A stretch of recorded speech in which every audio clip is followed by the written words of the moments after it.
నీతి నిమిత్తము హింసింపబడు వారు ధన్యులు, పరలోక రాజ్యము వారిది.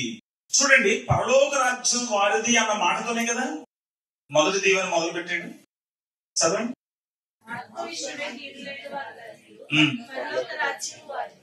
ఆత్మ విషయమై దీనులైన వారు ధన్యులు, పరలోక రాజ్యం వారిది అని మొదలుపెట్టిన ఆయన ఎవరిది పరలోక రాజ్యమో చివరిగా తెలుస్తున్నాడు. ఆత్మ విషయంలో దీనత్వం పరలోక రాజ్య ప్రవేశం అయితే, నీతి నిమిత్తమై హింసించబడడం పరలోక రాజ్య వ్యక్తుల యొక్క స్వభావం. అది ప్రవేశం, ఇది స్వభావం. అక్కడ నువ్వు చేరడానికి కావలసినటువంటి అర్హత చెప్పాడు, ఇక్కడ చేరిన వ్యక్తులకు ఉండేటువంటి వ్యక్తిత్వం చెప్పాడు. నువ్వు పరలోక రాజ్యంలో చేరిన తర్వాత you have to gradually grow. నువ్వు ఎదగాలి. ఎలా ఎదగాలి? నీలో దేవుని కొరకు ఆశపడేటువంటి ప్రాణం, నీతి కొరకు తపించేటువంటి జీవితం, కనికరమును పంచగలిగినటువంటి జీవితం, పరిశుద్ధతలో దినదినం. 2 కొరింథీ పత్రిక 3వ అధ్యాయం 16-17 వచనాల్లో చూడండి ఏముందో. ప్రభువే ఆత్మ, ప్రభు యొక్క ఆత్మ ఎక్కడుండునో అక్కడ స్వాతంత్ర్యం ఉండును. మనం అందరం ముసుగులేని ముఖముతో ప్రభు యొక్క మహిమను అర్థం వలె ప్రతిఫలింప చేయించు, మహిమ నుండి అధిక మహిమను పొందొచ్చు, ప్రభువుకు ఆత్మ చేత ఆ పోలికగానే. ఎవరు పోలికది? యేసుక్రీస్తు పోలికలోనే మార్చబడతాం. మహిమ నుండి అధిక మహిమ, పరిశుద్ధత నుండి అధికమైనటువంటి పరిశుద్ధత, క్రీస్తు యేసు ప్రభువులకు కలిగిన పరిశుద్ధత. 1 పేతురు 1వ అధ్యాయం 13వ వచనం. మనస్సు అను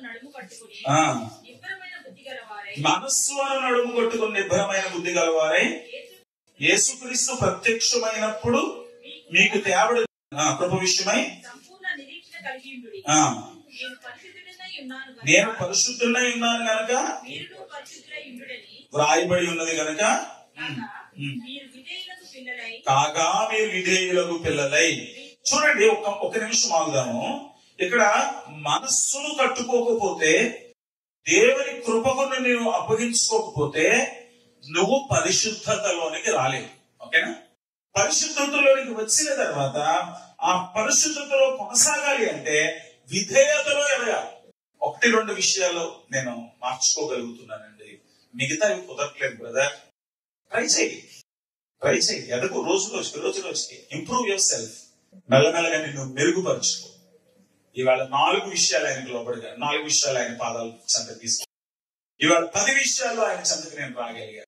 ఇలా రోజు రోజుకి మన విధేయతలో మనం పెరుగుతున్నప్పుడు, పూర్వపు అజ్ఞాన దశలో మనకు ఉండినటువంటి ఆశలు అనుసరించి ప్రవర్తింపగా, మనల్ని పిలిచినటువంటి వాడి పరిశుద్ధులైన ప్రకారము సమస్త ప్రవర్తనతో పరిశుద్ధులమై ఉండగలిగినప్పుడు మనం దేవుని యొక్క సాన్నిహిత్యాన్ని మరింత అనుభవించాలి.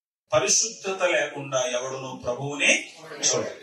సో క్రైస్తవుని యొక్క బాధ్యత ప్రేమను పంచడం, పరిశుద్ధతలో ఎదగడం.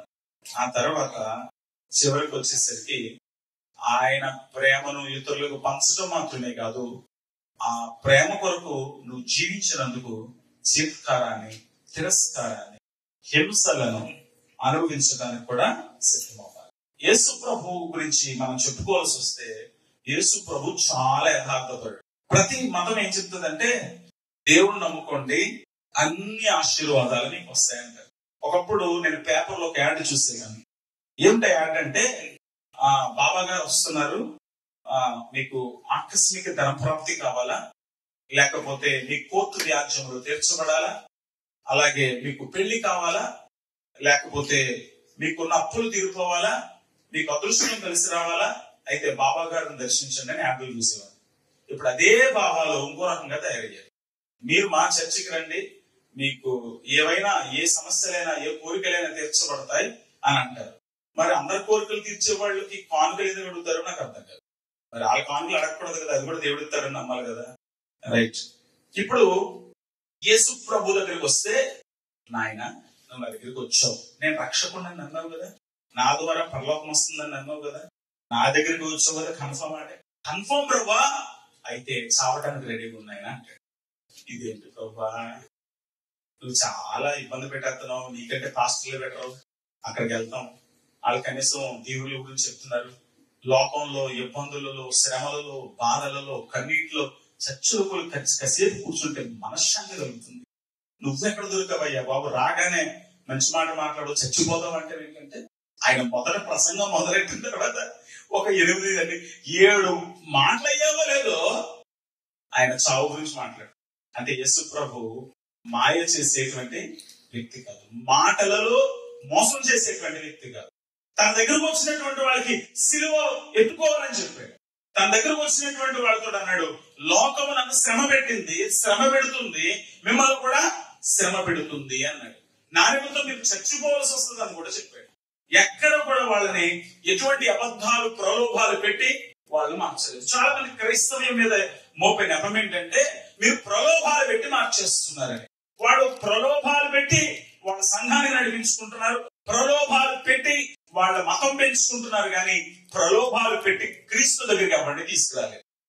ఎందుకంటే క్రీస్తు దగ్గరకు వచ్చిన తర్వాత క్రీస్తు ప్రభు ఏం చెప్తారంటే, నేను అవమానం పొందాను, నన్ను తన్నారు, నన్ను బాధ పెట్టారు, నా ప్రాణం తీసేశారు, మీ ప్రాణం కూడా తీసేస్తారు అంటాడు. ఇది వద్దు మనకి, ఇది చెప్పొద్దు. క్రైస్తవ కమిట్మెంట్, నేను యేసు ప్రభు కోసం బతుకుతున్నాను అనే మాటకు అర్థం ఏంటంటే, you have to get prepared for the opposition.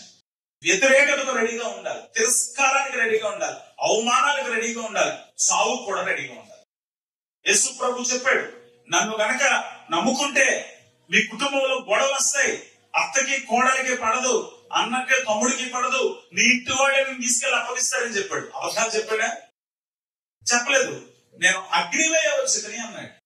ఆ మాటలు వింటుంటే కంపరం వస్తుంది మనకి. కనుక మాలాంటి వాళ్ళు ఏమంటామంటే, ఆ యేసు ప్రభు అలాగే మనలేదండి అని అబద్ధాలు మాట్లాడతాం. ఆయన అదే చెప్పాడు. అగ్ని పడుతుంది, ఖడ్గం వస్తుంది ఇంట్లోకి, ఒక కత్తి మాంసాన్ని 2 ముక్కలుగా చీల్చినట్టు నిన్ను ఒంటరి చేసేస్తుంది. ఇవాళ వర్తమానం మారిపోయింది కనుక ఇది వినడానికి మనకు చాలా బాధగా ఉంది. కానీ మొదటి నుండి క్రైస్తవులు ఇదే బోధించారు కనుక చాలా సంవత్సరాలు క్రైస్తవం సజీవంగా. ఎన్సైక్లోపీడియా బ్రిటానికా అనేటువంటి పుస్తకంలో మీరు తీసుకొని 14th వాల్యూమ్ తీసుకొని అందులో జీసస్ అన్న పేరు మీద కనుక మీరు చదవండి. నేను కాలేజీలో ఉన్నప్పుడు లైబ్రరీలో చదివాను. క్రైస్తవుల రక్తపు బొట్టు నేల మీద పడుతుంటే వేల కొలది క్రైస్తవులు పుట్టారు. అంతేగాని స్వస్థతలు పొందిన వాళ్ళు పుట్టిన వాళ్ళు కాదు, బాగుపడ్డ వాళ్ళు పుట్టిన వాళ్ళు కాదు. వాళ్ళు బలైపోతుంటే, వాళ్ళు చచ్చిపోతుంటే చూసి చాలా మంది మారిపోయారు.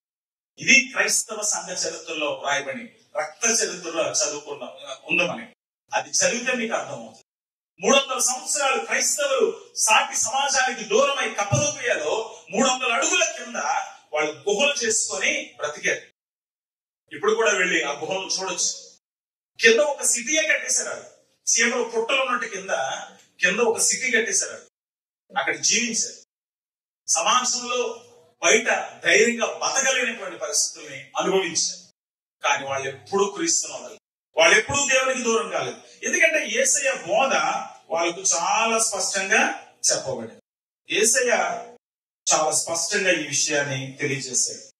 జీవితాన్ని మరింత సుఖమయం చేయడానికి తాను రాలేదని ఆయన చెప్పాడు.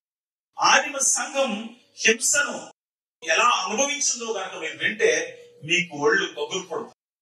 మీరు ఎప్పుడైనా విన్నారో, ఎవరైనా చెప్పారో లేదో నాకు తెలియదు. ఒకవేళ ఈ ప్రసంగం విన్న తర్వాత ఎందుకు వచ్చింది బాబు ఇటువంటి ప్రసంగం ఇక్కడ తేకండి, ఇంకా మేము వినలేమని మానేస్తారా? మళ్ళీ నాకు టికెట్ ఇస్తానే కదా వచ్చింది, నేను రాను, నా పని చేసుకుంటూ పోతాను, ఇబ్బంది ఏం లేదు. కానీ వాస్తవమైన క్రైస్తవ్యం గురించి మీకు చెప్తాను. వాస్తవమైనటువంటి క్రైస్తవ్యం వాళ్ళ పనిని పాడు చేసింది. వాస్తవమైన క్రైస్తవం ఏం చేసిందండి? పని పాడు చేసింది. ఎలా పని పాడు చేసిందో ఉదాహరణ చెప్తాను. ఒక వ్యక్తి తాపి మేస్తాను అనుకోండి, వీడు ఇల్లు కడుతున్నాడు. వీడికి అప్పుడు ఇప్పుడు కూడా మత పిచ్చి చాలా స్థాయిలో ఉంది. ఎంత శాస్త్ర సాంకేతిక విజ్ఞానం పెరిగినా మత పిచ్చి అని పోలే. ఆ రోజుల్లో వాళ్ళని దేవాలయం కట్టడానికి పిలిచారు. మరి వీడు ఏం చేయాలి? దేవాలయం కట్టడానికి వెళ్ళలేడు కదా, వీడికి పడిపోయి ఫుడ్ ఎలా పని చేసుకుంటాడు కాబట్టి పని చేయకపోయేది. రెండవది, వాళ్ళు ఒకవేళ ఒక టైలర్ ఉన్నాడు అనుకోండి, బట్టలు కుడుతున్నాడు, ఆ పూజారికి బట్టలు కుట్టమంటారు, మరి వీడు కుట్టడు. అప్పుడేమవుతుంది? వీడు పడిపోతాయి. అంటే ఇంకోటి అంటే చెప్పమంటారా? ఏమో లేదండి, అటువంటి భాగాలు ఎప్పుడో తగులుతాయి. లేదు, ఇటువంటి వాళ్ళు క్రైస్తవులు వీళ్ళు కరెక్ట్ గా నిలబడతారా? ఏళ్ళ గొడవేంటో తేల్చుదామని పని అంతా అటువంటి పనులు అప్పచెప్తాయి. నువ్వు దేవుని కోసం నిలబడుతున్నావు అనుకున్నప్పుడు తలతెక్క పనులు నీకే అప్పచెప్తాయి. సో పని చెడిపోయింది వాళ్ళకి. ఇంకా ఏం జరిగిందంటే వాళ్ళు దేవుని కొరకు జీవించడం వలన వాళ్ళ బ్రతుకుకే ఇబ్బంది. సమాజం నుంచి వెలువైపడేవారు. ఎలా బ్రతుకుతారు వాళ్ళు? సంఘానికి కట్టుబడి ఉండడం ప్రతి క్రైస్తవుని బాధ్యత. చాలా కాలం క్రితం ఒక వ్యక్తి ఇదే సమస్యతో బాధపడుతూ టెర్టులియన్ అనేటువంటి ఒక వ్యక్తి దగ్గరకు వచ్చాడు. అతను ఒక బైబిల్ పండితుడు. అతను మంచి వేదాంతాన్ని రాశాడు, మంచి థియాలజీ రాశాడు. తన దగ్గరకు వచ్చి, సార్ దేవుని కోసం బతకాలంటే చచ్చిపోవాల్సినంత పరిస్థితి వస్తుంది సార్, బతకలేకపోతున్నాం సార్ దేవుని కోసం బతకడం అంటే నన్నేం చేయమంటారంటే టెర్టులియన్ అన్నారు, చచ్చిపో అన్నాడు. దేవుని కొరకు బతకడం చాలా ఇబ్బందిగా ఉందంటే చచ్చిపో అన్నాడు. అంటే చచ్చిపో అనే మాటను తీసుకోగలిగితేనే వాడు క్రైస్తవ్యంలోనికి రావాలి, లేకపోతే రావడానికి వీలేదు. అంటే ఇప్పుడు క్రైస్తవులు దేని మధ్యన సతమతం అయ్యారు? బ్రతకడమా చావడం. అర్థమైందండి? సంపాదించుకోవడమా సంపాదించుకోకపోవడమా కాదు, అది పెద్ద చిన్న సమస్య. పంచిపెట్టడమా దాచుకోవడమా చిన్న సమస్య. క్షమించడమా కక్ష తీర్చుకుందామా చిన్న సమస్య. కానీ బతుకుతావా చస్తావా అనేది చాలా పెద్ద సమస్య. సో వారి క్రైస్తవ్యం వారి సామాజిక జీవితాన్ని అస్తవ్యస్తం చేసింది. ఆదిమ సంఘకాలంలో పండుగలు, ఫంక్షన్లు, ఏదైనా పుట్టినరోజు కార్యక్రమాలు ఏం జరిగినా ఆ రోజుల్లో దేవాలయంలోనే చేస్తున్నారు. నేను ఈ మధ్యన కర్ణాటక వెళ్ళాను. కర్ణాటక వెళితే ఒక చోట ఒక కోట ఉందని చెప్పారు. ఆ కోట చూడడానికి వెళ్తే లోన 18 దేవాలయాలు ఉన్నాయి. ఇదేం కోట నాయన, ఇదేమన్నా ఈ దేవస్థానమా కోటనండి అన్నాడు. సరే, విజయనగర సామ్రాజ్యానికి సంబంధించినట్టు ఇంకో కోట చూడటానికి వెళ్ళాం. అక్కడ దేవాలయాలే. ఏం చూస్తాం ఈ కర్ణాటకలో ఎక్కడ చూసిన దేవాలయాలే అన్నారు. కానీ ఆ రోజున రోమిల కాలంలో కూడా దేవాలయాలు చాలా ఉండేవి. వీళ్ళేం చేస్తారంటే దేవాలయంలో వాళ్ళు దేవతకు బలిచ్చి అప్పుడు విందు చేస్తారు. ఏ ఫంక్షన్ చేయలేనా ముందు దేవాలయంలో పశువును బలిస్తారు. బలిచ్చిన తర్వాత అక్కడే ఫంక్షన్ పెడతారు. మరి క్రైస్తవ విగ్రహాలు కనిపించి తినకూడదు కదా. మన దగ్గర అంటే రాను కొంచెం మంచోళ్ళు బయలుదేరి మేము హిందువుల మధ్యన ఉండేవాళ్ళు. వాళ్ళు ఏం చేస్తున్నారంటే, మా చిన్నప్పుడు ఏం తెలుసు కదా, బాబు మీ క్రైస్తవులు కదా, మీరు దేవుణ్ణి నమ్ముకున్నారు కదా, మీకు మా ప్రసాదం ఏం పెట్టంలే, ఉండేటప్పుడు కొంచెం పక్కన తీసామంటే శుభ్రంగా తినొచ్చు. శివాలయంలోకి వెళ్ళి శుభ్రంగా ప్రసాదం మంచిగా ఉంటుంది, అది పెసరపప్పు వేసి బలం ఉంటుంది, అది తినేసి వచ్చి. ఎందుకంటే అక్కడ ఆ పూజారికి సంబంధించినటువంటి ఆవిడ ఇంట్లో మేము ఉండేవాడు. ఆవిడ మా ఫ్రెండ్, ఆ ఇంట్లో ఏ జరిగినా మాకు పెట్టింది. కానీ నాలాంటి అమాయక స్థితిలో ఉన్న క్రైస్తవులు కదా వీళ్ళు, వాళ్ళు పూజ చేయాలంటే పక్కన పెడతారన్నా కూడా ఎలా వెళ్తారు? వీళ్ళు వెళ్ళలేరు. వీళ్ళు ప్రభువుని పూజించేటువంటి, ప్రభుని ఆరాధించే వాళ్ళు వీళ్ళు అక్కడికి వెళ్ళేవారు కాదు. కాబట్టి సామాజికమైనటువంటి సమస్యలు వచ్చాయి. ఇక వీళ్ళు పూజ ఆ రోజుల్లో ఎక్కువగా సెరాపిస్ అనేటువంటి దేవుడిని పూజించేటువంటి వారు. ఆ సెరాపిస్ అనే దేవతను పూజించేవారు కనుక వాళ్ళు ఎవరికైనా ఇన్విటేషన్ పంపించారు అనుకోండి, అందులో ఏమని రాసేవారంటే, నాతో కలిసి భోజనం చేయడానికి ప్రభు అయిన సెరాపిస్ బలయతకు మీకు ఆహ్వానం కలుగుతున్నాం అని రాశారు. పుట్టినరోజు ఫంక్షన్ కదా, కేక్ పోయిరా, పెళ్లి ఫంక్షన్ కదా, భోజనాలు పెట్టరా, ఇవన్నీ కాదు. ఫస్ట్ లెటర్ ఏంటంటే, నాతో కలిసి భోజనం చేయడానికి ప్రభు అయిన సెరాపిస్ బలయతకు మీకు ఇదే ఆహ్వానం. అంటే దీన్ని తీసుకొని వీళ్ళు ఎలా వెళ్తారు? వీళ్ళు ఫంక్షన్ కలవట్లేదు, పనికి రావట్లేదు, వీళ్ళు అందరితో కలవట్లేదు. మరి సమాజం వీళ్ళని చిత్కరించుకోకుండా ఎలా ఉంటది? ఇంకా వీళ్ళు ఏం చేసేవారంటే, ఒకవేళ ఇళ్లలో కనుక ఫంక్షన్ చేయాల్సిన చిన్న చిన్న ఫంక్షన్లు ఇళ్లలో చేసుకున్నారు. చేయాల్సి వస్తే కూడా ఏం చేసేవారంటే, ఈ సెరాపిస్ అనేటువంటి దేవత ముందు వైన్ అంటే ద్రాక్షరసం కాదు, మద్యమే, అది అక్కడ నేలను పోసి అంటే జలతర్పణ చేసి దండం పెట్టుకొని అప్పుడు దాన్ని అందరికి ఇచ్చి వీళ్ళు మొదలు పెట్టేవారు. ఎలా వీళ్ళు ఈ ఫంక్షన్కి వెళ్తారు?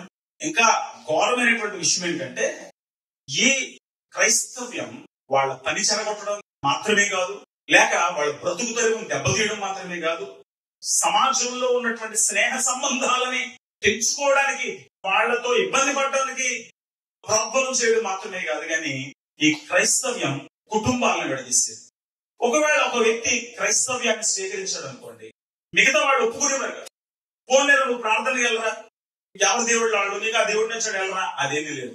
వాడికి ఇంట్లో పర్మిషన్ లేదు, వాడి ఇంట్లోకి రావడానికి వీలేదు. వాడి కొడుకైనా కూతురైనా ఒకవేళ భార్య భర్తలో భార్య తెలుస్తుంది అనుకోండి, అయిపోయింది, ఇంకా అక్కడతో క్లోజ్, సంసారం పోయింది. ఒకవేళ బిడ్డ ప్రభుని తెలుస్తుంది అనుకోండి, అయిపోయింది, అక్కడతో క్లోజ్. వాళ్ళకి ఇంటి తలుపులు మూసేసేవారు, వాడు ఎట్టి పరిస్థితుల్లో ఇంట్లోకి చేర్చుకునేవారు కాదు. ఇంకా చెప్పాలంటే క్రైస్తవ్యాన్ని స్వీకరించడం వలన ఒక వ్యక్తి ఎన్నో శిక్షలను చవి చూడాల్సిన పరిస్థితి వచ్చింది. క్రైస్తవుల్ని వీళ్ళు సమాజంలో కలవటం లేదు, కుటుంబంలో ఉండట్లేదు, వీళ్ళు పనికి రావటం లేదు, వీళ్ళు ఏ విషయంలో కూడా మనకు అనుకూలంగా బ్రతకడం లేదు అని కోపం వచ్చిన వాళ్ళు నేరాలు వీళ్ళ మీద వేసి శిక్షకు అప్పగించబడేటట్టు చేస్తారు. సార్ నేనేం చేయలేదండి, నేను వేసుకుని నమ్ముకున్నాను అంతే, అంటే అది చాలు అని వాళ్ళు పట్టుకుని సింహాల ముందు వేస్తే సింహాలు పీక్కుతుంటే ఉంటే మిగతా వాళ్ళు చప్పట్లు కొట్టి ఆనందించారు. పందుల ముందు వాడేసేవారు, చర్మంలో చుట్టేసి వేట కుక్కల ముందు వాడేసేవారు. ఇప్పుడు ఆ చర్మం, రక్తంతో ఉన్న చర్మం పీక్కోవడానికి కుక్కలు పీకి వేరే కూడా పీకేసి. నీరో చక్రవర్తి రాత్రులు తన తోటలోకి చక్కగా వెళ్ళి ఎంజాయ్ చేయడానికి స్ట్రీట్ లైట్లు ఉండేవి కాదు, కర్రలు కట్టి, ఆ కర్రలకి క్రైస్తవులు కట్టి తారు పోసి తగలబెట్టేవాడు, అదే స్ట్రీట్ లైట్ లో వాడుకుని వెళ్ళేవాడు. ఇవన్నీ వాస్తవం, నేను కల్పించి చెప్పట్లేదు. మీరు క్రైస్తవుల గురించి చదువుకోండి, తెలుస్తుంది. ఆ రోజున ఉన్న క్రైస్తవులు బాబోయ్ ఈ క్రైస్తవ్యానికి నమస్కారం అని కనుక వదిలేసి ఉంటే ఈ సువార్త ఎక్కడి వరకు వచ్చేది. ఇవాళ అబద్ధాలతో క్రైస్తవ్యాన్ని పెంచుతున్నారు, ఇది నిలబడదు. వాడు వాస్తవంతో క్రైస్తవ్యాన్ని పెంచారు. అన్ని రకాల కట్టుబాట్లను, అన్ని రకాల వ్యతిరేకతలను చీల్చి దూసుకుంటూ భారతదేశానికి వచ్చింది. ఇక్కడ కూడా చాలా మంది ప్రభు తెలుస్తున్నారు. మొదటి శతాబ్దంలో, ఇప్పుడు కాదు. మిషనరీలు ఏమైనా సంతోషంగా ఉన్నారు అనుకుంటారా? ఎన్నో చోట్ల మిషనరీలు బలైపోయారు, వ్యాధుల బారిన పడిపోయారు. కానీ వాడు వచ్చి కుష్ఠరోగులకి సేవలు చేశారు, సమాజంలో వెలువైబడినటువంటి వారికి సువార్తలు పంచారు, హాస్పిటల్ కట్టారు. వాళ్ళకున్నది, నేను మా చెల్లిని జాయిన్ చేయడానికి ఆంధ్రలో బీఈడి కాలేజ్ గుంటూరు వెళ్తే బయట శిలాఫలక మీద ఒకటి రాసింది, this is built by the funds given by Sunday school children. Sunday school పిల్లలకి పాకెట్ మనీ ఇస్తే, అరే మాకు పాకెట్ మనీ ఇచ్చారు, శుభ్రంగా స్కూల్కి వెళ్ళి మంచి ఐస్ క్రీమ్ చాక్లెట్ తినాలనుకోకుండా వాళ్ళ తల్లిదండ్రులు నేర్పించారు మనం దేవునికి ఇవ్వాలని. కాబట్టి ఈ పిల్లలు దాచుకున్న డబ్బులు ఇస్తే అవి ఇండియాకి పంపిస్తే అక్కడ వీడియోగా చూస్తారు. క్రైస్తవ్యం విస్తరించడానికి, దేవుని ప్రేమను ప్రదర్శించడానికి మానవ ప్రాణాలను కూడా వాళ్ళు ఖర్చు పెట్టారు, తమ జీవితాలను దారిపోశారు. ఈనాడు ఉన్నటువంటి మిషనరీల దగ్గర నుంచి పూర్వం ఉన్నటువంటి పెద్దల వరకు కూడా త్యాగాలు నేర్చుకున్నారు, క్షమించడం నేర్చుకున్నారు. కానీ మతంలోకి వచ్చిన వాళ్ళు చంపడం కూడా ప్రోత్సహించారు. మతస్థులు చేసిన కొన్ని పనులకి క్రైస్తవులు ఇవాటి వరకు తల దించుకోవాల్సి వస్తుంది. క్రూసైడ్స్ చేశారని అంటారు, కానీ క్రూసైడ్స్ యావత్తు 2000 సంవత్సరాల క్రైస్తవ్యంలో ఒక చిన్న పాత్ర. అది కూడా ఎందుకంటే యెరూషలేముని మిగతా వాళ్ళు స్వాధీనం చేసుకున్నారని, దాన్ని విడిపించడానికి ఇస్లాం వెళ్లి క్రైస్తవ దేశాన్ని ఆక్రమించుకుంటుందని తిరుగుబాటు చేసిన పాప. ఇవాళ టర్కీ దేశం ఇస్లాం దేశం, కానీ గ్రంథంలో చెప్పండి 7 సంఘాలు అక్కడే ఉన్నాయి. సౌదీ అరేబియా క్రైస్తవ దేశం, కానీ ఇవన్నీ ఇస్లాం దేశాలే. అప్పుడు కొంతమంది రోమన్ క్యాథలిక్ మతస్థులు ఏం చేశారంటే, ఇలా కాదు మనం తిరగబడాలని చెప్పుకొని యుద్ధాలు చేశారు. దానికి ఇవాళ వరకు మనం నిందపడాల్సి వస్తుంది.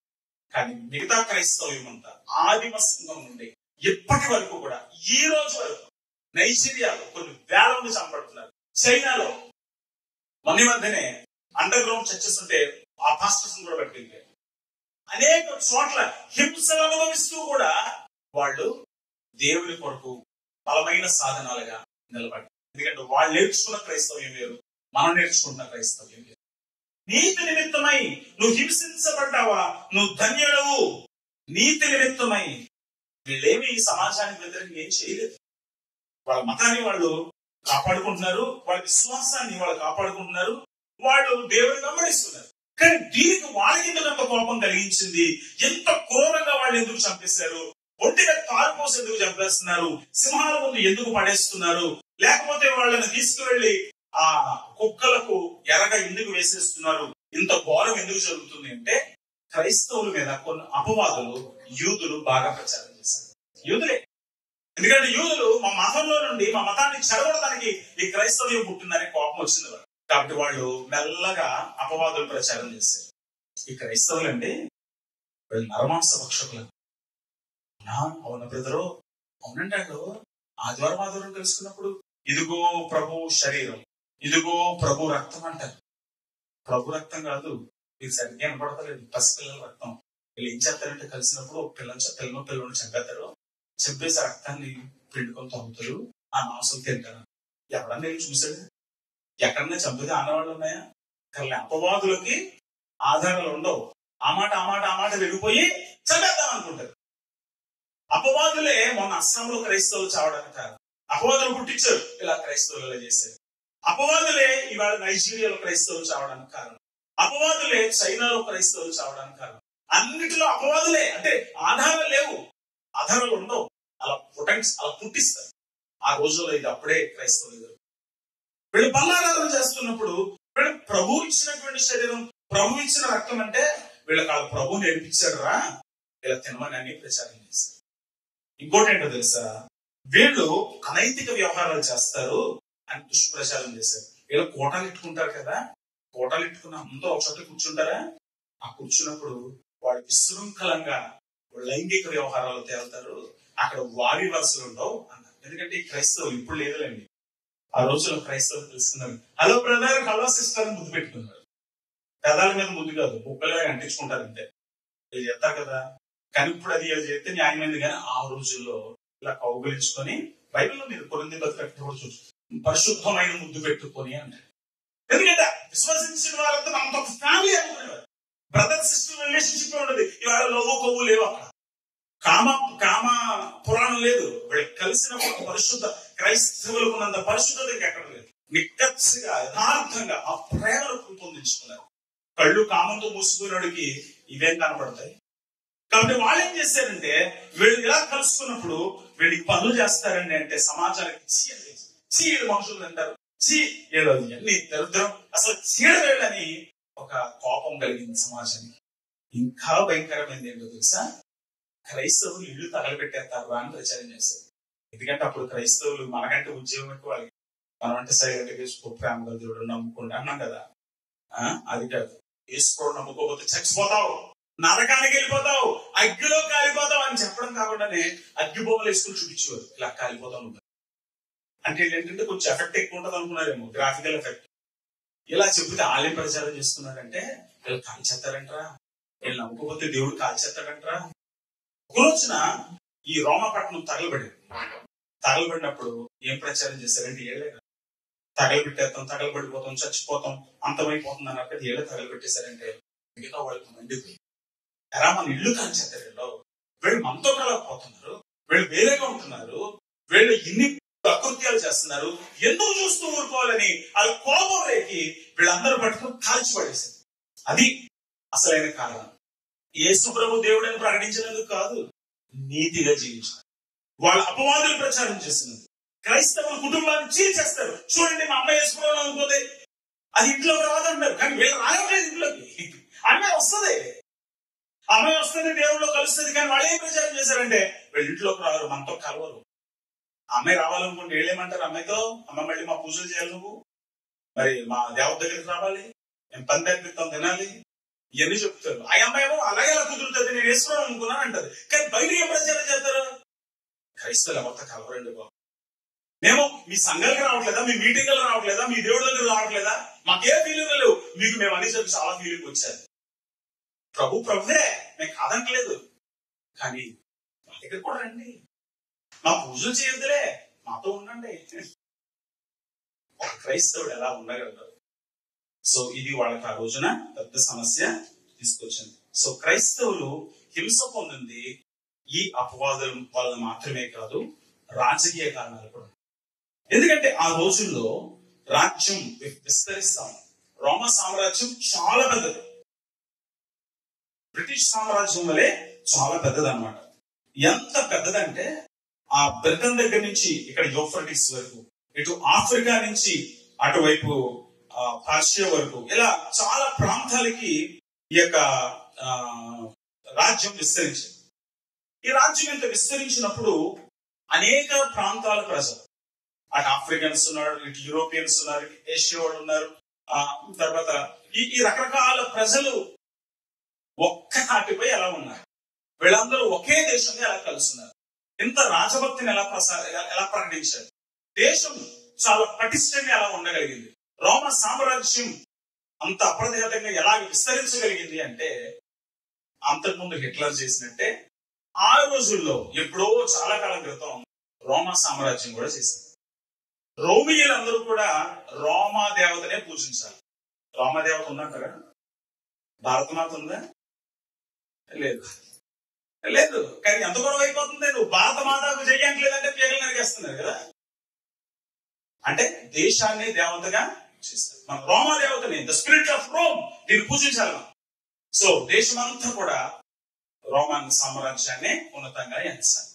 ఇది ఎలా చెప్పుకుంటే పర్వాలేదు. కానీ రాను రాను ఏం జరిగిందంటే రాజుగారిని పూజించడం మొదలైంది. దీన్ని రోమా సామ్రాజ్యంలో చాలా మంది అంగీకరించలేదు. ఎందుకంటే చదువుకున్న వాళ్ళు చాలా మంది ఉన్నారు. కానీ అయినా సరే వాళ్ళు దీన్ని ప్రోత్సహించాల్సి వచ్చింది.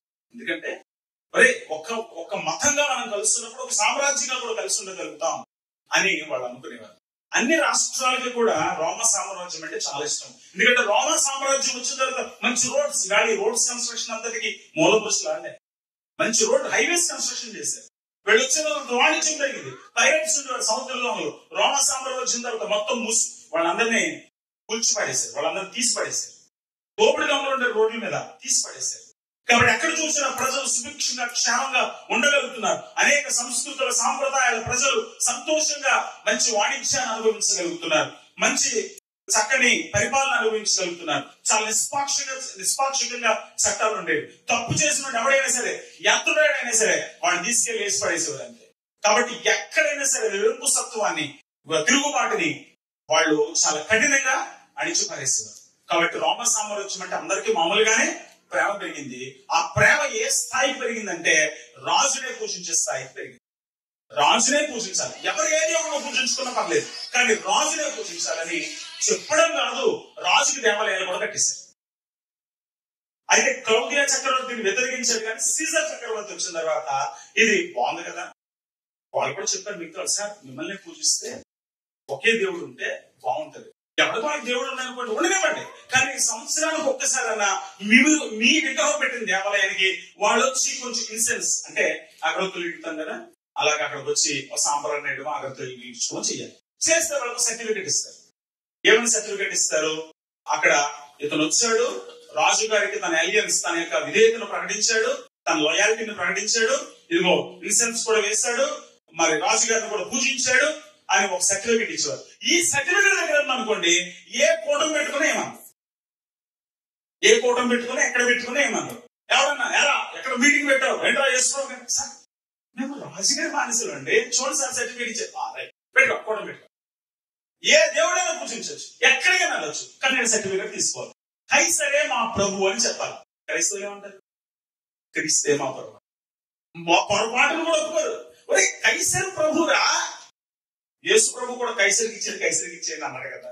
ఓ దానం పెట్టుకుని ప్రభు చెప్తే పోయింది, ఈ ఉదయం ఆయనే ప్రభు, ఆరాధన ఆయనకే చేద్దాం, ప్రార్థన ఆయనకే చేద్దాం, ఆ సర్టిఫికేట్ తెచ్చేసుకుందాం అంటే ఒప్పుకునేవారు కదా. మన టైప్ కాదు, మన టైప్ కాదు. ప్రభుత్వం దగ్గర సర్టిఫికేట్, ప్రైవేట్ లో సర్టిఫికేట్ ఉంటే రకాలు కాదు. వాళ్ళు ఎటు ఉంటాడంటే యేసు ప్రభు అని చెప్పేస్తా, చెప్పేసుకో, ఏం చేస్తా చేసుకో, ఆస్తులు తీసుకుంటా తీసుకో. మామూలు శిక్షలు అనుకుంటున్నారా ఈ మాట విన్నోడికి? వాళ్ళు నిలబెట్టి తీసుకుని వెళ్ళి వాళ్ళ మర్మావయవాల మీద కాలుతున్న ప్లేట్లు వేసేవారు, వాళ్ళ చర్మం చీల్చేసేవారు, వాళ్ళ కళ్ళు పీకేసేవారు, వాళ్ళ ఒళ్ళు చీల్చేసేవారు, చంపేసేవారు కాదు. ఇంకా దారుణం తెలుసా, వాళ్ళ చేతులు కాల్చి మళ్ళీ చన్నీళ్ళు పోసేవారు. ఎందుకంటే కాలిపోతున్నారు, కాసేపు స్పర్శపోతారు, చచ్చిపోతారు కదా, అలా కాల్చేవారు, చన్నీళ్ళు వేసి మళ్ళీ కాల్చి. అంత భయంకరంగా ఉండేవి రోమ చిత్రహింస. ఇవన్నిటికీ రెడీగా ఉండేవారు. వేసేవి, చంపేవి, కాల్చేవి, కోసేవి, పొడి చేయి, ఏదైనా చేయి, క్రీస్తే మా ప్రభు. అసలు వింటా ఉంటుంటే మైండ్ పోతుంది. అసలు ఇదా క్రైస్తవ్యం? ఏ యేసుప్రభు దేవుడు అని చెప్పుకుంటున్నాను, ఏ యేసుప్రభుని ఆరాధించడానికి వెళ్తున్నాను, నేను అసలు సరిపోతానా వీళ్ళకి? రేపు పొద్దున భక్తుల సమూహం అక్కడ ఉండవంటే ఒక్కొక్కడు ఒక సాక్షి చెప్తాడు, యేసుప్రభు కోసం నా తలక తీసారా, నా కాళ్ళు తీసారా, నా ఒళ్ళు కాలు చేశారా, మా బిడ్డను చంపేశారా అని చెప్తా ఉంటే అక్కడికి వెళ్ళి మాకు కుదరదేమోలేండి, ఎక్కడ సూట్ అవట్లేదు మాకు, ఇది మేము పక్క వెళ్ళిపోతామండి. మేమా యేసు ప్రభు జ్వరం తగ్గించలేదని అప్పుడప్పుడు కోపం చేసామండి. అప్పుడప్పుడు కోనికి ఇచ్చేటప్పుడు కొంచెం ఇబ్బందులు అయితే వదిలే వ్యాపారాలు వచ్చేసామండి. మేమండి మాధవ యేసు ప్రభు వేరేనండి. ఎంత గొప్ప సాక్షి సమూహం ఉంది.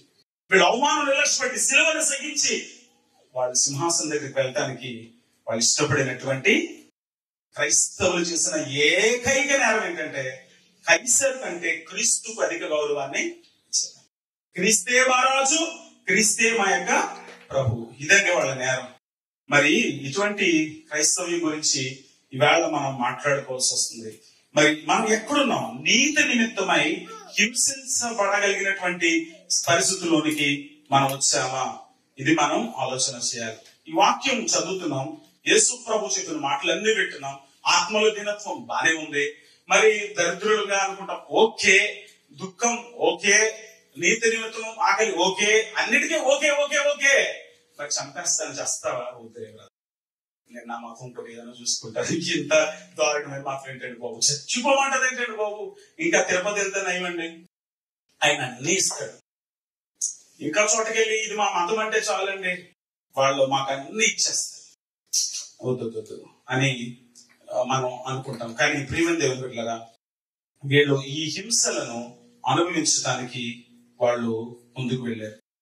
పరలోక రాజ్యాన్ని పొందుకున్నాము అని ఆరోపించుకునేటువంటి వ్యక్తి ఒక పరీక్ష గుండా వెళ్ళాలి అనేది యేసుప్రభు చెప్తున్నాడు. You have to pass this test. పరలోక రాజ్యాన్ని పొందుకున్నావా? ఇప్పుడు ఈ పరీక్షను కూడా ఎదుర్కోవాలి. ఆఖరి ధన్యత యొద్దకు యేసుప్రభు మనల్ని తీసుకొని వచ్చాడు. దేవుని రాజ్య సంబంధి కావాలంటే ఎటువంటి షరతులకు వర్తిస్తాయో ఆయన చెప్తున్నాడు. రాజ్య సభ్యుని స్వభావం గురించి ఆయన మాట్లాడుతున్నాడు.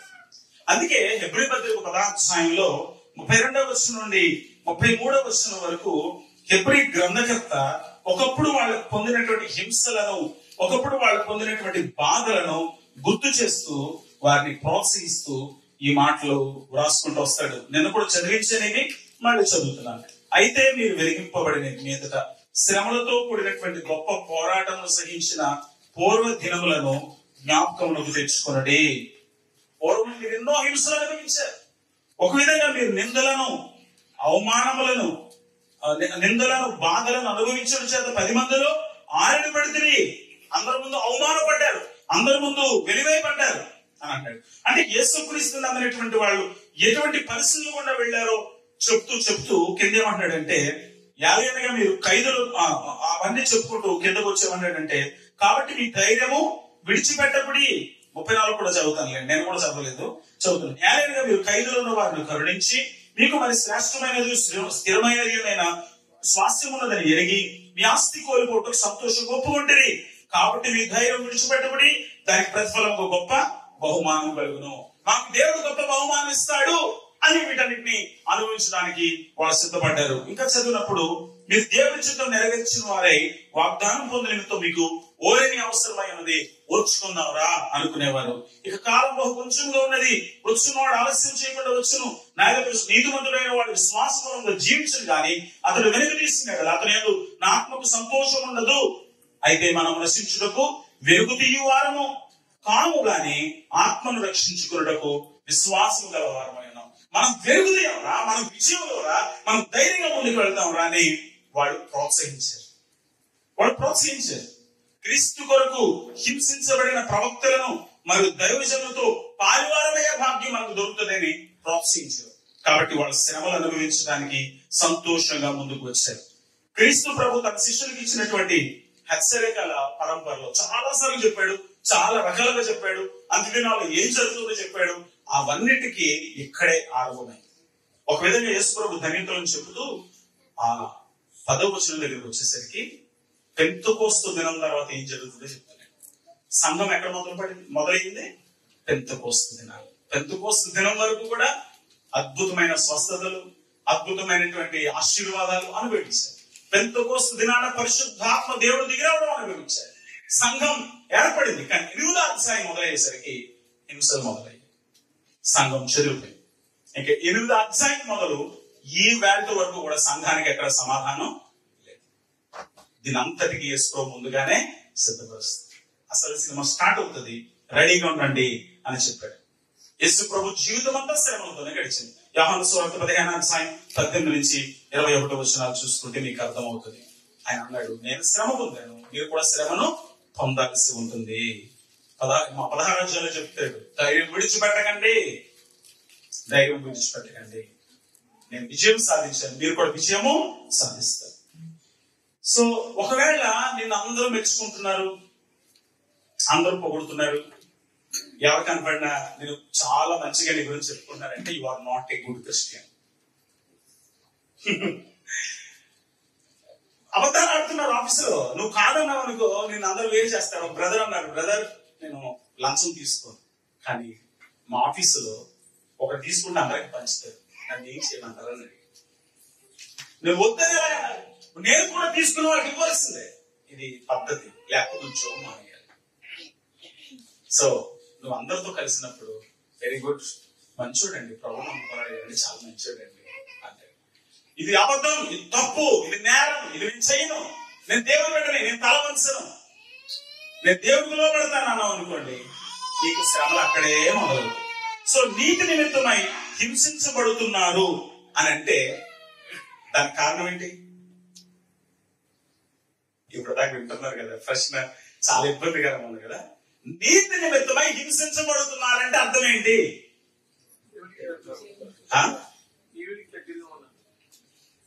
కొంచెం ఆలోచించి చెప్పండి, చిన్నపిల్లలాగా ఆలోచించి చెప్పండి, చిన్నపిల్లలాగా ఆలోచించి చెప్పండి. నీతి నిమిత్తం హింసించబడుతున్నారంటే మీరు నీతిని అనుసరిస్తున్నారు, ప్రొఫెసర్స్ అయిపోతున్నారండి, అందరూ ఎక్కడికో వెళ్ళిపోతున్నారండి. ఆ లైన్ లోనే ఆన్సర్ ఉంది. మీరు నీతి కొరకు జీవిస్తున్నారు, మీరు నీతిగా బ్రతకాలనుకుంటున్నారు, మీరు నీతిని కలిగి ఉండాలనుకుంటున్నారు, మీ నీతిని కోల్పోవడానికి ఇష్టపడటం లేదు, మీ నీతి మీరు కాపాడుకున్నారు. నీతి అంటే ఏం చెప్పారు? దేవునితో సత్సంబంధం, మనుషులతో సత్సంబంధం. మనుషులతో సత్సంబంధం ఎలా వస్తుంది? రారా వస్తానరా అంటే ఏర్పడుతుంది. కానీ మీరేంటంటే మంచి సంబంధాలు కలిగి ఉండాలంటున్నారు, మళ్ళీ నేను ఎక్కడికి వెళ్ళదు అంటున్నారు. ఎలా బ్రదరు అని అంటారు మీరు. లోకముతో, మన జాన్సన్ గారు మేము కూడా మాట్లాడతాం, లోకముతో సహవాసం చేయదు, కానీ ప్రేమతో ఉన్నారు అంతే. వాళ్ళకి ఏదైనా సాయం చేయాల్సి, వాళ్ళకి ఇబ్బంది ఉందా పరామర్శించండి, వాళ్ళ కన్నీళ్ళు ఉన్నాయో చూడండి, వాళ్ళకి సమస్యలు ఉన్నాయో తీర్చండి, వాళ్ళకి రోగం ఉందా బాగు చేయండి, వాళ్ళకి ఏది అవసరమో సాయం చేయండి, కానీ వాళ్ళతో తిరగండి. వాళ్ళు చెప్పిన ప్రతిదానికి మూవ్ అంటారు. వాళ్ళు ఎలా బ్రతికితే అలా బ్రతుకుతానికి, ఈ తాగుబోతులను రక్షించడానికి నేను కూడా పెగ్గేస్తున్నాను బ్రదర్ అనగా అది కాదు. నువ్వు పరిశుద్ధతని కాపాడుకోవాలి. నువ్వు దేవుని స్నేహితుడు కనుక హింసను ఎదుర్కోవడం తప్పదు. హింసలను ఆహ్వానించే పనులు చేయకపోవచ్చు, హింసలను ఆహ్వానించే పనులు మనం చెప్తారు. నేను స్వార్థ చేసినప్పుడు ఒక ఆయన ఉద్యోగం ఎక్కువైపోయి రామాలయం దగ్గరికి వెళ్ళి నిలబడి యేసుప్రభు దేవుడు అన్నాడు. ఓరే బాబా నువ్వు ఎక్కడ బాబు ఇక్కడ చెప్పాలన్నా అన్నాడు. నీకు నమస్కారం రా, నీకు భయం అవుతున్నాను. నాకు భయం కాదు, భయం అనేది నేను ఎప్పుడు భయపడను. పిచ్చ పనులు చేసి దండించుకోకూడదు. మనం అక్కడ రామాలయం వాళ్ళు పూజించుకో, నీకేంటి బాధ? పుష్కరాలకు జనం వస్తున్నారని పత్తి కట్టుకుని మన అక్కడికి వెళ్తారు. ఇప్పుడు అర్జెంట్ గా చెప్పేద్దాం, ఇటు పుష్కరాలను దొరికాడు, మీ ఇంటి పక్కన ఉన్నాడు కదా, మీ ఊర్లో ఉన్నాడు కదా, మీకు తెలిసినాడు కదా, అక్కడ చెప్పు పక్కన ఫ్రెండ్షిప్ చేసుకొని ఎక్కడికి వెళ్ళి ఈ పత్రికలు పంచిపెట్టి ఎందుకు దండించుకోవడం? కొంతమంది ప్రసంగాలు ఇవ్వగానే ఇంకంతే వాళ్ళ దేవతలు తిడతాం మొదలు పెడతారు. నీకేం పని? నీ దేవుడి గురించి చెప్పు. మరి నీ దేవుడు అంటే నీ కోపంతో, వాళ్ళ దేవుడు అంటే వాళ్ళ కోపం కదా. మనకి ఏం పని వాళ్ళతో? నేను 32 సంవత్సరాల సేవలు చేస్తాను. గత 20 సంవత్సరాలు జరుగుతున్న మార్పులు చూస్తూ ఉంటే చాలా బాధ అనిపిస్తుంది. అంతకుముందు ఉన్న మార్పులు ఇలా లేవు. చాలా చక్కగా ప్రజలు స్వాగతించేవారు, ఇష్టపడేవారు కాదు, వినేవారు కాదు, కానీ మా యేసు ప్రభువుని మాత్రం తిట్టేవారు. మీ ప్రభు గొప్పవాడండి అనేవారు అంతే. కానీ యేసు ప్రభువుని ఏమనేవారు కాదు. ఈవేళ యేసు ప్రభువుని అమ్మ నా బుద్ధులు కడతారు, ఎందుకని మన వాళ్ళు వెళ్తాడు. నీకేం అవసరం? వాడి గురించి చెప్పాడు, మంచిది. ఆడెవడో ట్రైన్ వెళ్ళేటప్పుడు ఇప్పుడు నాకు జోకులు రావు, ఈ ఎక్కడెక్కడ ఉన్నాయి చెప్తారు. ట్రైన్ వెళ్ళేటప్పుడు నీ పేరేంటి బ్రదర్ అన్నాడంట. ఈయన అన్నాడంట యేసు పాదం అన్నారంట. ఇది ఏసు పాదం అన్నాడండి, నీ పేరు ఏంటంటే ఆడు పాదం అనుకున్నాడు, ఇంకా నేను ఆంజనేయుడు తోక అన్నాడు. సో మనం ఒక అన్నామంటే ఆడు ఇంకోటి అనాలనుకుంటాడు. కాబట్టి ఎందుకు మాకు వచ్చిన కూడా మనం ఏ రకంగా కూడా ఎవరిని అనాల్సినటువంటి అవసరం లేదు. ఏ సువార్త కొందరు రక్షించబడటానికి కారణమైందో అదే సువార్త కొంతమంది కోపం కూడా తెప్పిస్తుంది. యేసుప్రభు దేవుడు అనగానే అవునండి నీ సమస్యలు తీరుస్తాడంటే నిజమా అంటే, మరి యేసుప్రభు దగ్గర రావంటే తప్పనిసరిగా ప్రార్థన చేయమంటారు. ఓకే బ్రదర్ అంటారు. కానీ ఇంకొకటి చెప్తూ అనుకోండి వేసుకోండి. ఎందుకంటే మొన్న ఒక అమ్మాయి రోడ్రిక్స్ ఏం పేరు చెమిమా రోడ్రిక్స్ ఏమన్నది, యేసు ప్రభు వల్ల నేను విజయం సాధించానంది. ఏముంది తప్పు? ఏకి పారేసాడు ఆమె పట్టుకొని అల్లరి చేసి పడేశారు అవన్నీ. మరి ఒక ఆవిడ ఓ బొమ్మట్టుకుని వెళ్ళి నేను సునీత విజయన్ ఇది వినాయకుడి వల్ల నేను వెళ్ళొచ్చానంటే ఎవరికి ఫీలింగ్ రాలే? నీది మంచి మాటే, కానీ కొంతమందికి అది కంపరం కలిగిస్తుంది. జాగ్రత్తగా ఉండండి. ఏది బాధ కలిగిస్తుందో ఆలోచించండి, జాగ్రత్తగా ప్రవర్తించండి. కానీ ఒక మంచి విషయం చెప్తాను. 2 కొరింథీ పత్రిక 2వ అధ్యాయము 14 నుంచి 17 వచనాలు. ఎవరైనా చదవండి. 2 కొరింథీ పత్రిక 2వ అధ్యాయం 14 నుంచి 17 వచనాలు. అక్కడ నుండి మా ద్వారా ప్రతి స్థలమందును క్రీస్తును గురించిన జ్ఞానం యొక్క సువాసనను కనపరచుచు ఆయన యందు మమ్మల్ని ఎల్లప్పుడూ విజయోత్సవంతో ఊరేగించుతున్న దేవునికి స్తోత్రము. రక్షింపబడు వారి పట్లను నశించు వారి పట్లను మేము దేవునికి క్రీస్తు సువాసన అయి ఉన్నాము. నశించు వారికి మరణార్థమైన మరణోపవాసనగాను రక్షింపబడు వారికి జీవార్థమైన జీవోపవాసనగాను ఉన్నాము. కాబట్టి ఇట్టి సంగతులకు చాలిన వాడెవడు? మేము దేవుని వాక్యమును కలిపి జరిపడు అనేకుల వలె ఉండక నిష్కాపట్యము గలవారమును దేవుని వల్ల నియమింపబడిన వారమునై ఉండి క్రీస్తునందు దేవుని ఎదుట బోధించుచున్నాము. చూడండి, పౌలు గారు చెప్తున్నారు, క్రీస్తు సువార్తను ప్రకటించడం మేము త్రోయకు వచ్చినప్పుడు ప్రభువునందు మాకు మంచి సమయము ప్రాప్తించి ఉండగా సహోదరుడైన తీతు నాకు కనపడినందున నా మనసులో నెమ్మది లేక వారి యొక్క సెలవు తీసుకుని అక్కడి నుండి మాసిదోనియాకు బయలుదేరుతూనే మా ద్వారా ప్రతి స్థలంలో కొన్నిసార్లు మమ్మల్ని ప్రభు చేర్చుకుంటున్నారు, మా మాటలు వింటున్నారు, మమ్మల్ని స్వాగతిస్తున్నారు. హ్యాపీ. యేసు ప్రభు వారు యోహాను సువార్త 4వ అధ్యాయంలో సమరయ ప్రాంతానికి వెళ్తే వాళ్ళు 2 రోజులు ఉండవని ఆయన బలవంతం చేశారు. కానీ అదే యేసుక్రీస్తుని యూదులు తిరస్కరించారు. కొంతమందికి తిరస్కారం, కొంతమంది దగ్గర ఆహ్వానం. కానీ దీని పౌలు గారు ఏమంటున్నాడో చూద్దాం. మా ద్వారా ప్రతి స్థలమందు క్రీస్తుని గురించిన జ్ఞానం యొక్క సువాసన కనుపరచుచు ఆయన యందు మమ్మల్ని ఎల్లప్పుడూ విజయోత్సవంతో ఊరేగించుచున్న దేవునికి. విజయోత్సవము అనే పదం సామాన్యమైన పదం. పౌలు గారు రోమిడ్. అతడు టార్సు విశ్వవిద్యాలయంలో చదువుకున్నాడు. రోమ పౌరుడు. ఈ పత్రిక కొరింథీలో వాళ్ళకి రాస్తున్నాడు. కొరింథీ రోమ పట్టణం. వాళ్ళకి రాస్తున్నప్పుడు ఈ మాటలు చెప్తా ఉంటే వాళ్ళకి ఎలా అర్థమైందో మీకు నేను చెప్తాను.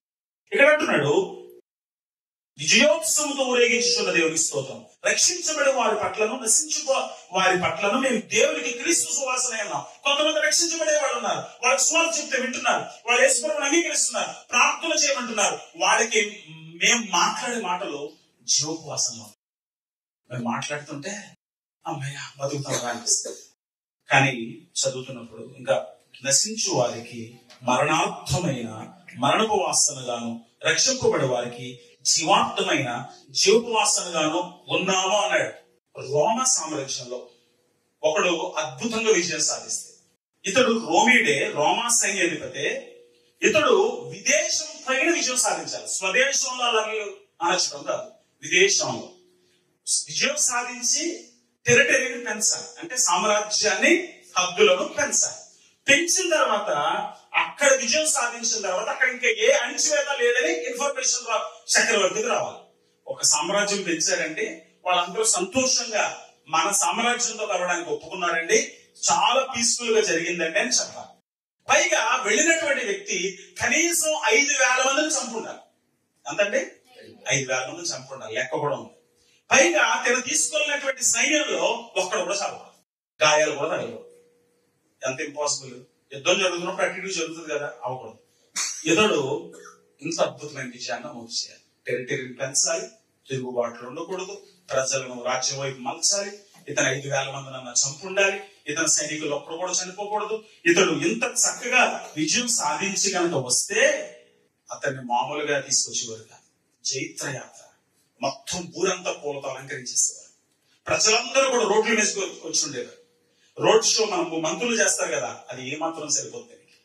వీళ్ళు ఆ విజయం సాధించి వచ్చినటువంటి వాళ్ళు ఏం చేసేవారంటే కవాతు చేసేవారు వీధుల్లోంచి, రోమా వీధుల్లో నుంచి. ఎక్సలెంట్ రోడ్స్ అయ్యి ఆ కవాతు చేస్తున్నప్పుడు అక్కడ ఒక ప్రొసెషన్ ఉంటుంది. అంటే ఆ ఊరేగింపు పద్ధతి ఒకటి ఉంటుంది. ఎట్లా ఉంటుందంటే ఫస్ట్ ఆ రాష్ట్రానికి సంబంధించినటువంటి అధికారులు, ఏ ప్రావిన్స్ ఆ ప్రావిన్స్ కి సంబంధించినటువంటి అధిపతులు ముందు నడుస్తారు. జాగ్రత్తగా వాళ్ళ చక్కగా ఉన్నట్టు చూపించేవాడిని మీకు. ఆ ప్రొసెషన్ లో ఆ అధికారులు వెనకాల ప్రభుత్వ పెద్దలు నడుస్తుంటారు. సెనెట్ ఉంటుంది వాళ్ళకి, మనకి సెనెట్ ఉన్నట్టు. ఆ సెనెట్ అని అమెరికాలో అంటారు, మనకి ఇండియాలో శాసనసభ అంటారు. సో ఈ సెనెట్ పెద్దలు నడుస్తారు. ఆ నడుస్తున్నప్పుడు వెనకాల బోర్లు ఊదేవాళ్ళు ఉంటారు. పెద్ద బోర్లతో గట్టిగా ఊదుకుంటూ వెళ్తూ ఉంటారు. ఆ సౌండ్ కూడా ఫీల్ అవ్వండి. ఆ నడుస్తున్నప్పుడు ఆ వరుసలో వెనకాల వీళ్ళు ఏ దేశం మీద విజయం సాధించారు అక్కడి నుంచి దోచుకొచ్చి చూపిస్తారు. రే, ఆ ఊరి నుంచి బంగారం తెచ్చారా, ఆ ఊరు నుంచి ఇగో ఈ హారాలు తెచ్చారా, ఆ ఊరు నుంచి ఈ వస్త్రాలు తెచ్చారా, ఆ ఊరు నుంచి ఇవన్నీ దోచుకొచ్చారా అని అవన్నీ ప్రదర్శిస్తూ ఉంటారు. అంటే అవి ప్రదర్శించుకుంటూ వెళ్తారు. వెళ్ళిన తర్వాత వెనకాల వీళ్ళు ఏ ప్లేస్ ని ఆక్యుపై చేశారో ఆ ఫొటోస్ పట్టుకొస్తారు. అన్నప్పుడు కెమెరాలు ఉన్నాయా, కెమెరాలు అక్కర్లే. తాజ్ మహల్ జయించారు అనుకోండి, చిన్న బొమ్మ అక్కడ వేస్తారు. లేదా అక్కడ వాళ్ళు ఒక సింహాసనాన్ని కైవసం చేస్తున్నారు అనుకోండి, దాని తాలూకు చిహ్నాలు పట్టుకొస్తారు. అవి ప్రదర్శన చేస్తూ ఉంటారు అనమాట. వాళ్ళ ఆర్టిఫాక్ట్స్ అనేవి అవి ప్రదర్శన చేసుకుంటూ వెళ్తూ ఉంటారు. ఆ ఊర్ల పేరు ప్లకార్డ్స్ పట్టుకుని వెళ్తా ఉంటారు. వీళ్ళు వెళ్తా ఉంటే వెనకాల మంచి దున్నపోతుంది, తెల్లగా ఉంటుంది. మన దగ్గర మన దగ్గర కక్ష అంతా నల్లగా ఉన్నట్లు తెల్లగా ఉన్నట్లు నేర్చారు. సరే, అక్కడ మంచి తెల్లగా ఉండేటువంటి ఒక మంచి పశువుని తీసుకెళ్తారు. దీని తర్వాత వేసేస్తారు అన్నమాట దేవతకి. అది వెళ్తా ఉంటుంది. అది వెళ్తా ఉంటే దాని వెనకాల వీళ్ళు పోరాటం చేసి, ఒకవేళ పోరాటంలో రాజు చచ్చిపోయాడు అనుకోండి, ఆ ప్లేస్ రాజు యువరాజు ఉంటాడు. ఒకవేళ అక్కడ ఉన్న పెద్దవాళ్ళు చంపేస్తారు అనుకోండి, వెనకాల అధికారులు ఉంటారుగా, మరి ఎవరినే ఉంచకూడదు. ఫ్యాక్షనిజం అంటారు కదా కడపలో. ఏంటంటే ఒకరిని చంపేస్తే తర్వాత వాళ్ళ తమ్ముడు అన్నయ్యో చంపేస్తాడని వాళ్ళ ఫ్యామిలీ లేకేస్తారు. ఫ్యాక్షన్ అంటే అది. అలాగే ఇక్కడ ఏం చేస్తారంటే ఒక రాజునే కాదు, అసలు వీళ్ళకి ఎవరు వ్యతిరేకంగా లెగిస్తాడు అనుకున్నారో మొత్తం టోటల్ వాళ్ళందరినీ లేపేస్తారు. వీళ్ళందరినీ లేపేయడానికి అక్కడ చంపారు. వాళ్ళని సంఖ్యలతో బంధించి ఈడ్చుకుంటూ వెనకాల నడిపిస్తూ ఉంటారు. నడిపించేటప్పుడు వాళ్ళు అనుకుంటారు ఇంకా మన పని అయిపోయింది. ఎందుకంటే ఈ ప్రొసెషన్ అయిన తర్వాత పశువును భరించిన తర్వాత వెళ్ళేసేస్తారు. ఇంకా వెయిటింగ్ ఏమి ఉండదు అనమాట. ఊరేస్తారు, చంపేస్తారు. సో వీళ్ళు ఇంకా మన పని అయిపోయింది, ఇక సత్యమరా దొరికేస్తాం.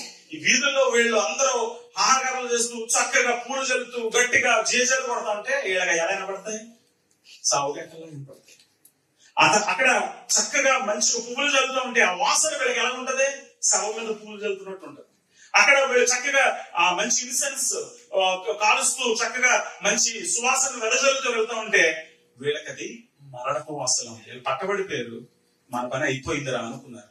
వీళ్ళు చావులు కోరుకుంటున్నారు. ఏమాత్రం ఒకళ్ళ సంఖ్యలు తగ్గినా, ఏమాత్రం అవకాశం ఉన్నా వీళ్ళందరినీ చంపేద్దామని మనసులో అనుకుంటూ వెళ్తారు.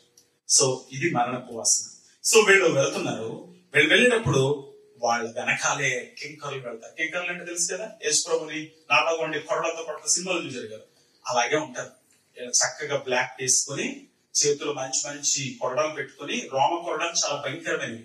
దానికి చివరిన ఎముకల ముళ్ళులా గుర్తుంటది. కొడితే కండ పీక్కుని వస్తుంది అనమాట. ఇటువంటి కొరడాలతో, తర్వాత పెద్ద పరిస్థితులతో, పెద్ద కత్తులతో వెనకాల హాహాకారం చేసుకుంటూ వెళ్తా ఉంటే వీళ్ళ ముందు వీళ్ళ అవమానంతో తలదించుకొని వెళ్తుంటే వెనకాల మ్యూజిక్ వాయించేవాళ్ళు. చక్కగా మంచి మ్యూజిక్ వాయిస్తూ ఉంటారు. ఆ వెనక పూజారులు ధూపం వేసుకుంటూ వస్తారు. వాళ్ళందరికీ వెనకాల విజయం సాధించినటువంటి ఈ సైనికాధికారి 4 గుర్రాలతో లాగబడుతున్న చారియట్, ఆ రథం మీద ఎక్కి వస్తూ ఉంటాడు. అతను వేసుకునే బట్టలు పర్పుల్ కలర్ లో ఉంటాయి. దాని మీద చక్కని ఆకులు, బంగారు ఆకులు, బంగారు నక్షత్రాలతో ఉన్నటువంటి షాల్ అంటూ ఉంటుంది అనమాట. అది వేసుకుంటాడు. అతని చేతిలో ఒక చక్కని రాజధానం ఉంటది. అది దంతంతో చేసి ఉంటది. దానిపైన ఈగిల్ బొమ్మ ఉంటది. ఎందుకంటే రోమిల అధికార చిహ్నం ఏంటంటే ఈగిల్ అన్నమాట. అది ఉంటది. అది పట్టుకొని ఇతను చక్కగా తలుపుతూ నేను విజయం సాధించాలని చెప్తా ఉంటే అతని వెనకాల అతని కుటుంబస్తులు ఫాలో అవుతూ ఉంటారు. ఆ కుటుంబస్తులు వెనకాల రోమ సైన్యం ఫాలో అవుతుంటది. వీళ్ళందరూ కూడా వెళ్తూ ఉంటారు. ఈ రథం మీద వెళ్తున్న వాడికి నెత్తి మీద ఒక జూపిటర్ బొమ్మ ఉన్నటువంటి కిరీటాన్ని అలా పట్టుకుని ఉంటాడు. ఇలాగ పెట్టాడు, అలా పట్టుకుని ఒక బానిస వెనకాల నిలబడతాడు అనమాట. ఇది చైత్రయాత్ర. ఇది గుర్తు చేస్తూ అంటున్నాడు పౌలు గారు, ఇది విజయం సాధించిన వాడికి ఎలా ఉంది? సువాసనగా ఉంది. కానీ మిగతా వాడికి ఎలా ఉంది? మరణపు వాసనగా ఉంది. అలాగే యేసుక్రీస్తు సువార్త నన్ను విడిపించాడు, నన్ను రక్షించాడు, అలాగే అందరినీ రక్షిస్తాడు. యేసుక్రీస్తు ప్రభుని మీరు స్వీకరించండి, ఆయన మీ జీవితాల్లో కార్యం చేస్తాడంటే ఆయనకు అనుకూలమైన ప్రజలందరికీ అది విజయోత్సాహంగా కనబడుతుంది. కానీ ఆయనకు వ్యతిరేకమైన వాళ్ళకి ఎలా కనబడుతుంది? మనల్ని చావమని చెప్తున్నాడు. ఇదే వాళ్ళ కోపానికి కారణం. మనల్ని కాలిపోతారని చెప్తున్నాడు కదా. వీళ్ళందరూ కూడా ఆ మాంసం అనుకుంటున్నారా? వీళ్ళందరూ అందరితో కలవకూడదు అంటున్నారా? వీళ్ళ కుటుంబాలను చీల్ చేస్తున్నారా? వీళ్ళందరూ రాజ్యానికి వ్యతిరేకంగా ఉంటున్నారా? కైసరుకు ఏలియన్స్ ప్రకటించకుండా ఇప్పుడు వీళ్ళు క్రీస్తు గురించి మాట్లాడుతున్నారా? కొత్త దేవుడు తీసుకొస్తున్నారా? వీళ్ళు మనం చావు కోరుకుంటున్నారా? వీళ్ళు చావాలని అనుకుంటున్నారు. అపార్థం చేసుకున్నప్పుడు అవమానాలు వస్తాయి.